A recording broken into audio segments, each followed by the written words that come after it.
So, dito tayo sa Amang Rodriguez Memorial Center. At tapos lang natin umikot. Introduce ko lang sa inyo itong hospital nito. Kung walang budget, pwede ho dito dahil ito ay Department of Health Hospital. Libre ho dito magpagamot. At pwede kayong tulungan kung mayroong mga importanteng bayarin. Yung Malasakit Center, yung operating room namin sa second floor. Hagda namin ibaw para pwede yung ano kahit brown out tayo dito. Malinis tong hospital na to at mababait yung mga tao dito. Yung mga basic needs katulad sa surgery, internal medicine, OB, pedia, ENT, opta, family med, meron dito. May ICU, mayroong dialysis unit, operating room, delivery room, COVID ward. Ang nasabi ko lang dito, malinis at mababait ang mga tao dito. Hindi katulad sa ibang mga ospital, mga masusungit. Dito, bawal ho yun. Siyempre ho, ito ay DOH hospital. At hindi mo ito mako-compare yung ganda ng facility sa mga private. Alam niyo naman yung mga private institutions, hindi ko na kailangan sabihin.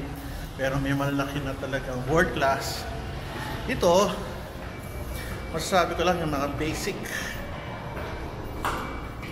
basic services, laboratory, ECG, chest x-ray.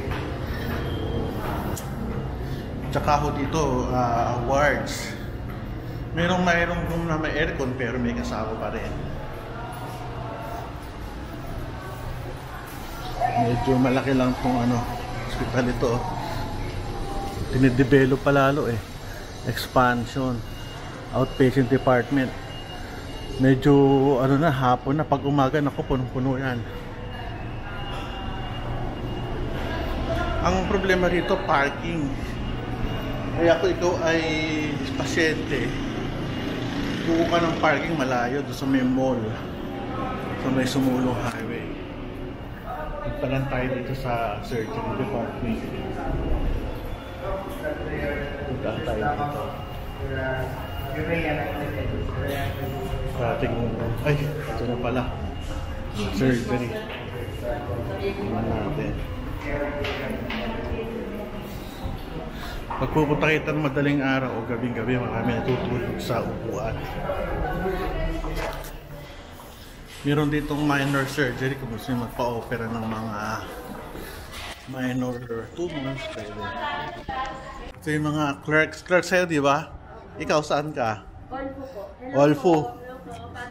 Fatima. Pag mga Olfu, ito talagang magaganda, no? Yes. Welcome to my channel, Tolentino Roel. Okay, sige. Ito yung mga natin.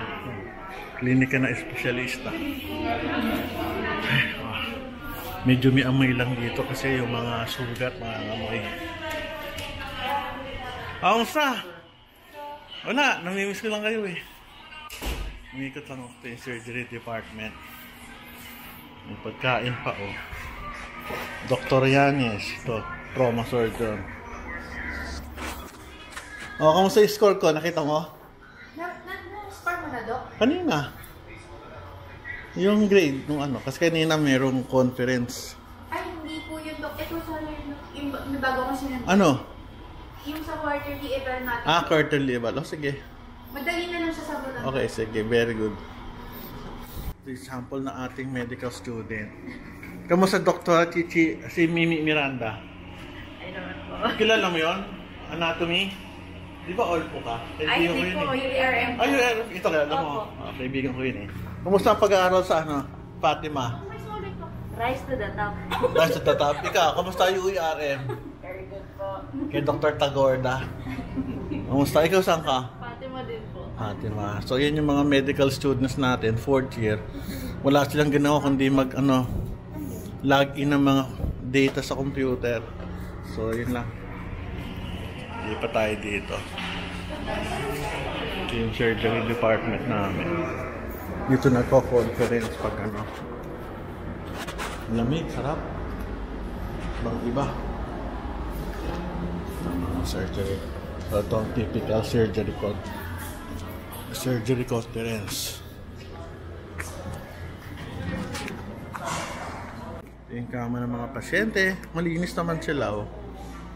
Kahit paano presentable. Ito yung mga gamit, basin. Ito yung mga ginagamit sa operating room dito sa minor. Nakababad ba? Yun, nakababad. Ito, banlawan. So, nakababad. So, dito babanlawan. Ano, tantahi.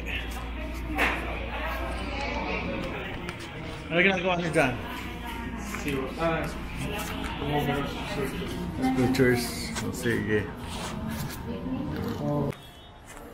Bababa. Ito yung sasabang daan namin.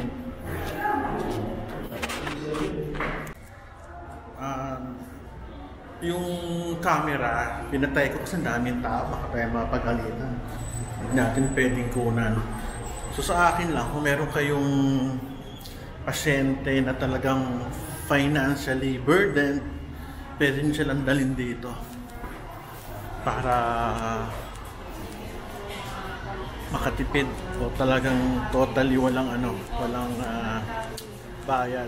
Yung outpatient department dito, pinamaganda, pumila kayo ng mga 6 ng umaga. So, huwag iksusobra ng 1:30, baka isara na nila yung yung mga tao. Ginagawang building, ang tagal na nito, ah. Almost 4 years kasi na-into ng pandemic. Kaya, nire-renovate pa to. Kaya, ayos. Yung mga guard dito mababait. Isa pa kamukha ko, ayun. Ito yung mahirap dito, parking. Ano? Pero maraming kainan dito. So ano pa sasabihin ko? Yung kainan dito malalayo din, medyo lalabas ka ng ospital. Sa loob meron, pero nagsasara ng mga 5 na eh. Katapat ito ng Marikina Sports Center. Ang karamihan ng mga pasyente dito trauma, coming from Rizal provinces, mga cancer, mga gallbladder, sakit sa puso, asthma, mga infeksyon. Kaya okay lang, kaya yung mga simple cases naman na pwede na rito. Yung laboratory is sa akin is satisfactory. Kaya okay, pwede tayo magpa-admit dito. So yun lang. Ito yung pinakamasarap na kainan. Kumakain ko kami dito. Ito yung mga residente kong dalawa. Ayan. So yun lang, kakain na kami. Bye bye.